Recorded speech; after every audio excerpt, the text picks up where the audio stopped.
पूर्वी दिल्ली के पटपड़गंज विधानसभा पर बड़ी फाइट। आम आदमी पार्टी ने लगातार 3 बार के विधायक मनीष सिसोदिया की सीट बदलकर शिक्षाविद अवध ओझा को उतारा।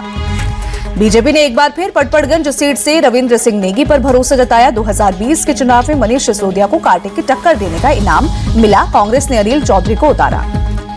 मनीष सिसोदिया की जगह अवध ओझा को पटपड़गंज से टिकट देने के पीछे आपकी मजबूरी। पिछली बार बहुत कम रहा था सिसोदिया की जीत का अंतर। 2020 में दिल्ली में आम आदमी पार्टी की जबरदस्त लहर के बावजूद आखिरी दौर के काउंटिंग तक पीछे चल रहे थे सिसोदिया। भ्रष्टाचार के आरोपों के चलते इस बार और मुश्किल हो सकती थी राह। 49.33% वोट शेयर के साथ 3,207 वोटों से जीते थे सिसोदिया। 47.07% वोट पाकर दूसरे नंबर पर रहे थे रविंद्र नेगी। कांग्रेस उम्मीदवार को सिर्फ 2,802 वोट मिले थे।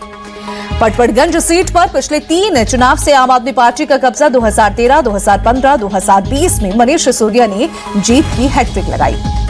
2013 में आम आदमी पार्टी के आने से पहले कांग्रेस का गढ़ था पटपड़गंज। 1998, 2003 और 2008 में कांग्रेस ने लगाई थी जीत की हैट्रिक।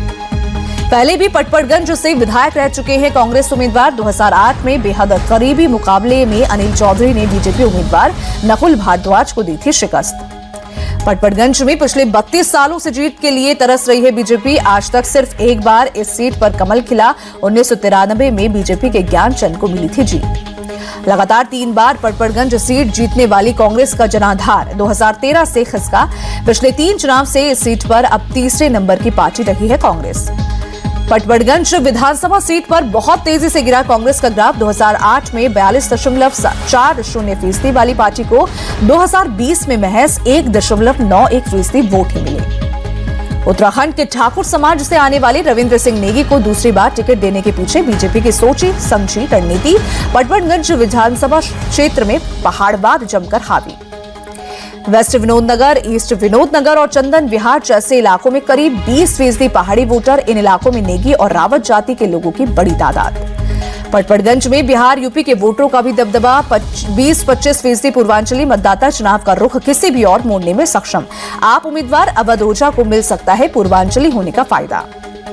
पटपड़गंज में 8-10% गुर्जर वोटर और इतने ही दलित मतदाता। 20% से ज्यादा ओबीसी, 10-12% ब्राह्मण और 5 से 6% मुस्लिम वोटर करते हैं हार जीत का फैसला।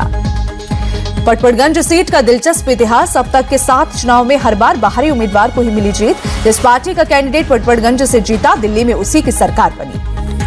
पटपड़गंज के लिए पीने के साफ पानी का मुद्दा सबसे बड़ा। सफाई व्यवस्था और सीवर की समस्या से भी जूझ रही है जनता। इलाके में कोई बड़ा सरकारी अस्पताल न होने से स्वास्थ्य सेवाओं के मामले में भी स्थिति लचर।